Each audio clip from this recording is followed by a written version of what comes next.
عليكم ورحمة الله وبركاته كلنتي وعن ونكسن داوديال meel walba oo joogtaanba qodobada aad wararkeena ku maqli doontaan waxaa kamida ciidamada cirka dawladda federaalka Itoobiya ayaa maanta mar labaad duqeymihii ugu cuslaa ku qaaday magaalada Makele ee caasimadda gobolka Tigreega ciidamada cirka ayaa waxay sheegeen inay beegsadeen xarumo ay lahaayeen ururka TPLF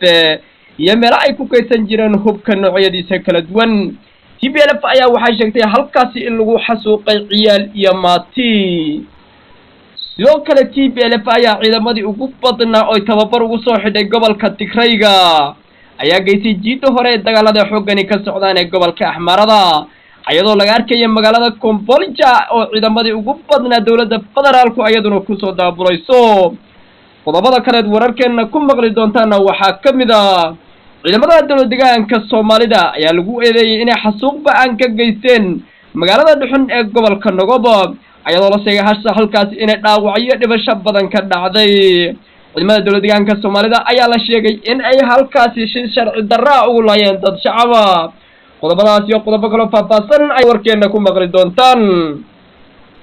taariikhdu waxay ku beegan tahay 20-ka bisha 10aad 2021 haddaynu u guda galo wararkeeni oo faahfaahsan ciidamada cirka dawladda federaalka Itoobiya ayaa saaka subaxnimadii hore waxay ku qaadeen dagaalkii ugu xoogganaa oo dhanka cirka magaalada caasimadda waa gobolka Tigray ee Makele magaaladaas ayaa la arkay iyadoo aad u qiiqaysa meelo waaweyn ka gubanaysa sidoo meelaha lagu tuumayay inay xafiisyada TPLF ku yaalaan ciidamadan cirka ayaa maalinimo hore ayadana duqeymo culus ka geystay magaaladaasi ayagoo sheegay gabi ahaanba in ay ku burburiyeen xarumo ay hubka ku kaysan jireen ururka TPLF sidoo kale dawladda federaalka ayaa waxay sheegtay in ay burburisay meelo warshado u ah oo TPLF hubka ku samaysan jirtay hase yeeshee TPLF ayaa waxay tiri waxa la burburiyay guriyihii shacabka iyo meel ay seexan jireen maatida iyo ciyaalka hase yeeshee dawladda federaalka ayaa waxay ku tuumaysay TPLF inay hubka noocyadiisa kala duwan ay dagaalka u isticmaalayso inuu ku aasan yahay magaalada Makele ayay dawladda federaalku waqti hore gacanta ku dhigtay ayadoo ugu yaraan 8 bilood halkaasi maamulaysay hase yeeshee TPLF ayaa la tuumayaa intii ay dalka Itoobiya maamulayeen inay godad waaweyn oo hubka ugu aasan yahay ku yaalaan magaalada Makele ciidamada cirka dalka Itoobiya ayaa waxay dheen waxaan ku guulaysanay inaan gabi ahaanba burburino xarumihii waaweynaa ee TPLF ay ka howlgali jirtay ee magaalada Makele ayagoo sheegay halkaasi inay ku yaaleen warshado hubka lagu kaydiyo iyo warshado hubka sameeyaba hubka noocyadiisa kala duwan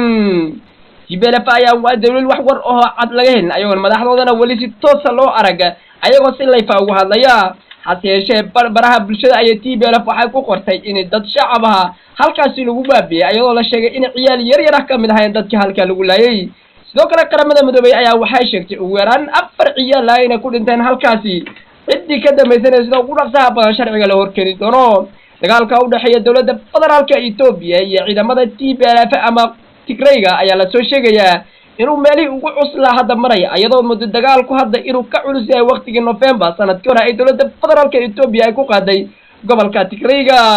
qaramada midoobay ayaa aad uga dayrsay xaaladda gobolka waqooyiga ee Tigreega ayadoo halkaasi hadda dawladdu ay ka wado duqeymaha dhanka cirka hase yeeshee dagaalka ayaa waxa uu ka dhacayaa gobolka Axmarada iyo gobolka Canfarta ayadoo TPLF dagaalkii ka soo wareysay gobolka Tigreega ciidamada duqeymaha culusaaka ku qaaday aroornimadii hore magaalada Makele ayaa sheegay inay beegsadeen xarumo waaweyn oo TPLF ka howlgali jirtay ilaa maalinimadii shalay waxaa la soo sheegay duqeymo noocyada kala duwan hase yeeshee kiisaaka ka dhacay gobolka Tigreega ayaa ka cuslaa kii hore lagu qaaday magaalada Makele ayaa muddo dawladda federaalku hadda inay xoog ugu badan saarayso ayadoo dagaalka culus ka socdo gobolka Axmarada dawladda federaalka ayaa waxay ku tumaysaa madaxda TPLF ama kuwa amarka soo bixinaya kuwa ciidamada soo daabulayaba inay xarumahooda iyo ciyaalkooda iyo xaasaskooda degan yihiin magaalada Makele hase yeeshee wali lama soo sheegin wax sargaal ah oo sare ama xubin sare ka ah ururka TPLF oo meeshaasi ku waxyeeloobay TV-ga ku hadla afka TPLF ayaa waxa uu sheegay in saaka la burburiyay guryo iyo dhul ganacsi oo leeyihiin shacabka qoomiyadda Tigreega TV-ga ayaa hadda sidoo kale tahawada mar uu dib u soo galay waxa uu sheegay in dhul baahsan oo internetka laga maamuli jiray inay halka ayadana duqeymo aan badnayn ka dhaceen dawladda federaalka ayaa waxaad moodaa hadda inay xoogii hore ka badan ama ka istiraatiijisan inay dejisay baryahanba waxaa la soo sheegay dowladda federaalku inay diyaaradaha droneska siday Soomaalidu u taqaanaan meelaha fafog wax ka togta ama inta badan macluumaadka iyo meesha waxa ka jira la sheego inay soo bandhigaan inay duqeymahaasi ka mid yihiin hase yeeshee waxaa la soo sheegay diyaaradaha miiga ee ciidamada militariga dalka Itoobiya isticmaalaan oo kaliya inay duqeymahaasi fuliyeen dagaalka ka socda TPLF iyo dagaalka ka socda waqooyiga dalka Itoobiya ayaa marka ka dambaysa ka sii daraya ayadoo qaramada midoobay ay soo saartay arrintaasi in ugu dhaqsaha badan looga hortago waxa meesha ka dhacay cidii mas'uuliyadeeda qaadan lahayd miiska la soo saaro sidoo kale TPLF ayaa ciidamadii ugu badnaa abid oo tababar ugu soo xidhay gobolka Tigreega ayaa waxay ku soo daabulaysaa jiido hore dagaalku ka socday gobolka Axmarada TPLF waxa la arkay ciidamo cusub oo gaariyaha taangiyada wata oo lagu soo daabulayo gobolka Axmarada ayaa waxaad moodaa dagaalkii ugu cuslaa inuu ka socdo oo u dhaxeeya ciidamada TPLF iyo kuwa militariga dalka Itoobiya TPLF godoomisay gobolka Wollo caasimadiisa ma hayno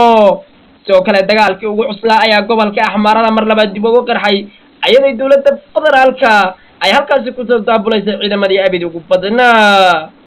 ciidamadan TPLF ku soo daabulayso gobolka Axmarada ayaa waxa uu cadeynayaa in dagaalka ka socda gobolka Axmarada in uu wali kow joogin ayadoo dowladda federaalku ay saartay xoogii ugu badnaa in ay TPLF dib ugu riixdo gobolka Axmarada hase yeeshee TPLF ayaa istiraatiijiyada koobaad waxay saartay gobolka Axmarada ayadoo gobolka Axmarada uu muhiimad weyn ugu fadhiyo dowladda federaalka halkaana laga difaacay caasimada dalka waa magaalada Addis Ababa qodobada kale wararkeena ku maqli doontaan waxa kamid ah magaalada Kombolja ayaa la soo sheegay halkaas inay saaka gaadheen saraakiishii ugu sareysay ciidamada dalka Itoobiya ayadoo halkaas la sheegay inay fadhiisimo ciidan ka sameysteen ciidamo noocyo kala duwan sida ciidamada federaalka iyo ciidamada dawlad deegaanada ciidamadaas oo la rabo halkaas inay hawlgalkooda koobaad ka bilaabaan ayagoo la filayo inay u jeestaan xagga ay magaalada Mekele ee caasimada gobolka Tigreega